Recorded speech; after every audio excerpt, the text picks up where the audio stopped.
Tercer elemento que nos interesa que lo conozcan ustedes en particular, pero como todo lo demás queremos hacerlo de cara a la sociedad y hablarlo de manera clara.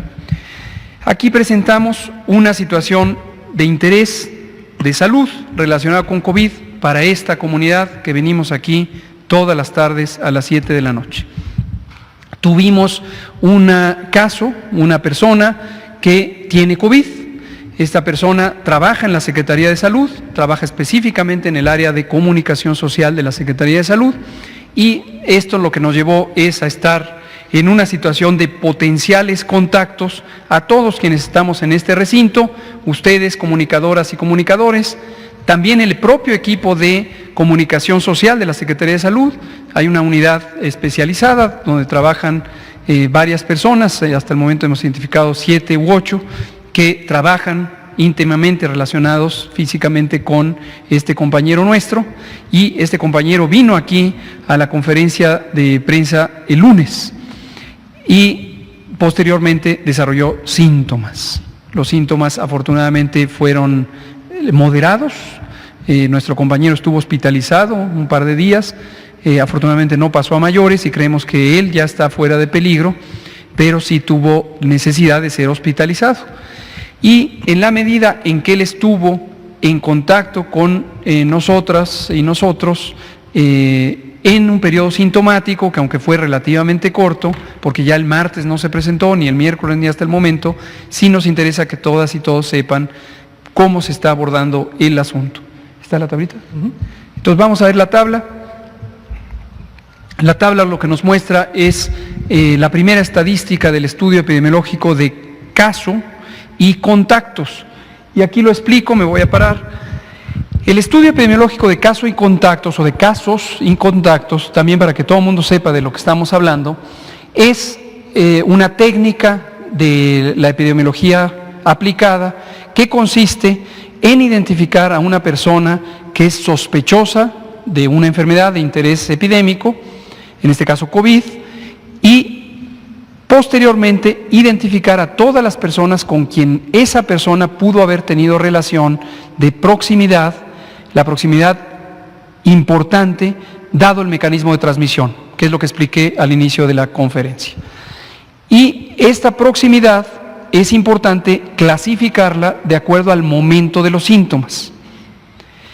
Si esta misma persona se reunió, voy a poner un número hipotético, el domingo, con 300 personas más, pero todavía no estaba sintomático, esas 300 personas tienen una probabilidad muy baja, casi nula, de haber sido contagiadas por nuestro compañero. Sin embargo, una vez desarrollados los síntomas, la persona empieza a ser contagiante. Y ya para el caso de COVID, y también por analogía con otras enfermedades infecciosas, conocemos que la capacidad, la probabilidad de tener contagios aumenta progresivamente con los días desde el inicio de los síntomas. Entonces, el día 1 de inicio de los síntomas, sí existe probabilidad de contagio. Ese contagio es más probable si hubiera sido al segundo día, al tercer día, y el máximo se ha considerado que es entre el cuarto y el sexto día. Son los días en donde la persona es más contagiosa. ¿Cuál es la razón? La razón biológica es el virus SARS-CoV-2 causante de COVID se empieza a multiplicar desde el momento en que una persona se infecta. Técnicamente eso se llama replicar, el virus se multiplica en las células del aparato respiratorio de la persona y empieza a aumentar la cantidad en una forma exponencial hasta que llega a una cantidad suficiente para causar síntomas. Y los síntomas son fiebre, tos, dolor de cabeza, dolor de garganta, más otros síntomas accesorios, dolor de cuerpo, fatiga, etc.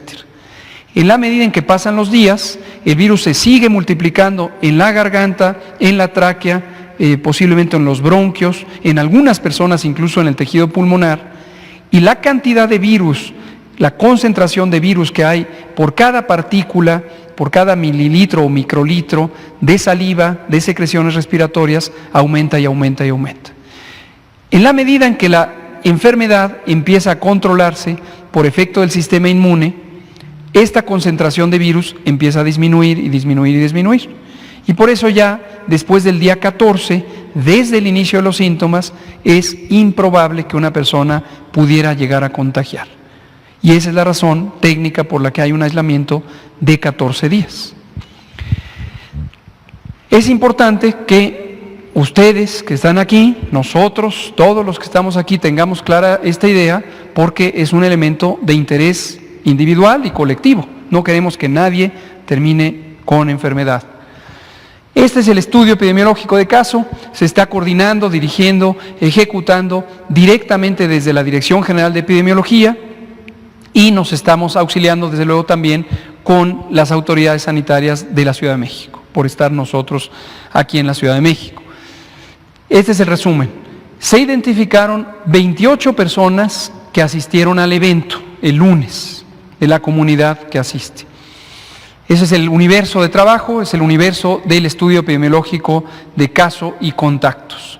De estas 28 personas, 9 no fueron contactos. Todo esto surge de un interrogatorio médico exhaustivo dirigido a el caso, que en esta situación es nuestro compañero de comunicación social de la Secretaría de Salud.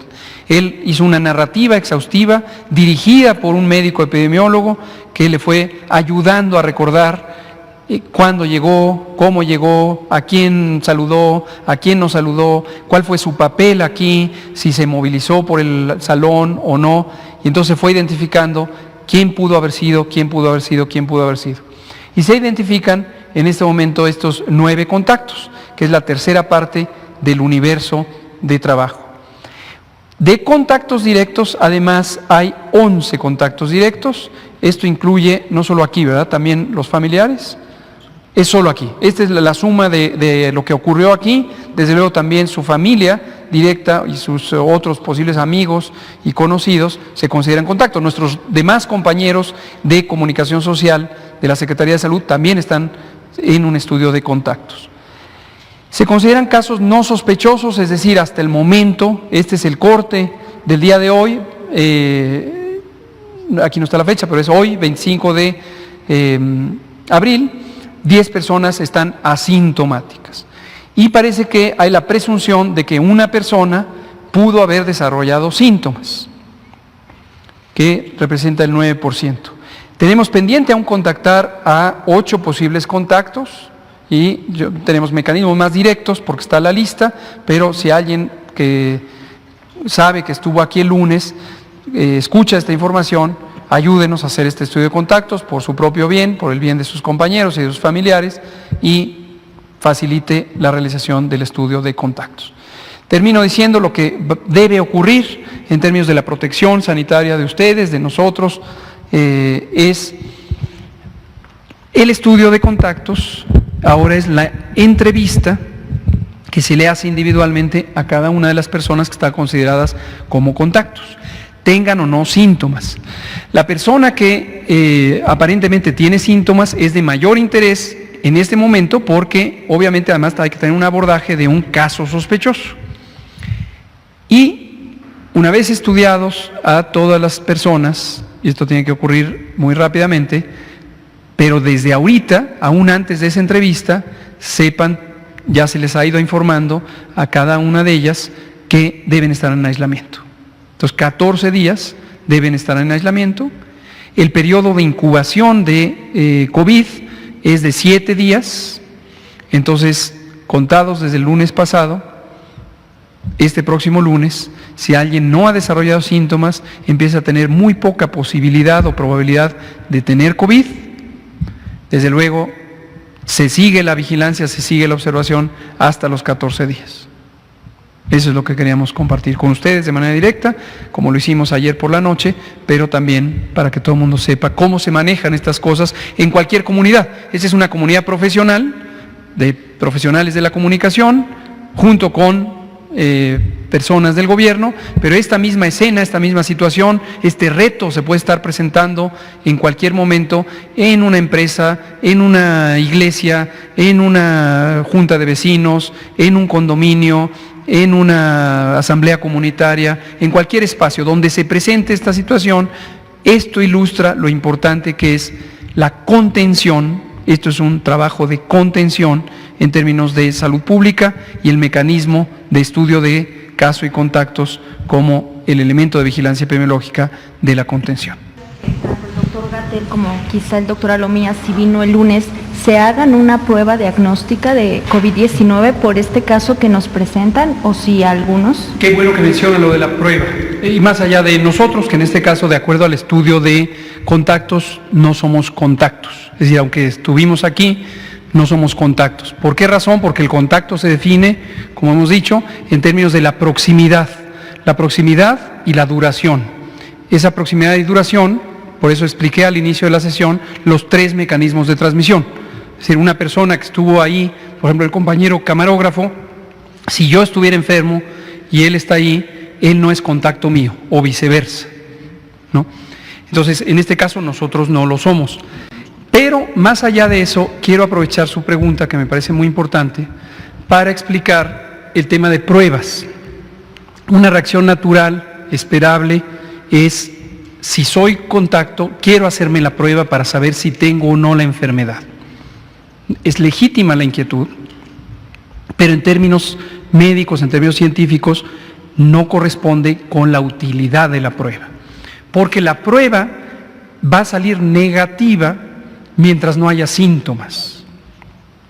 También por lo que comenté, si una persona hoy se infecta, hoy le estornudaron, mañana, es decir, hoy mismo, mañana, pasado mañana, durante aproximadamente en promedio 7 días, no tiene cantidades suficientes del virus en el organismo.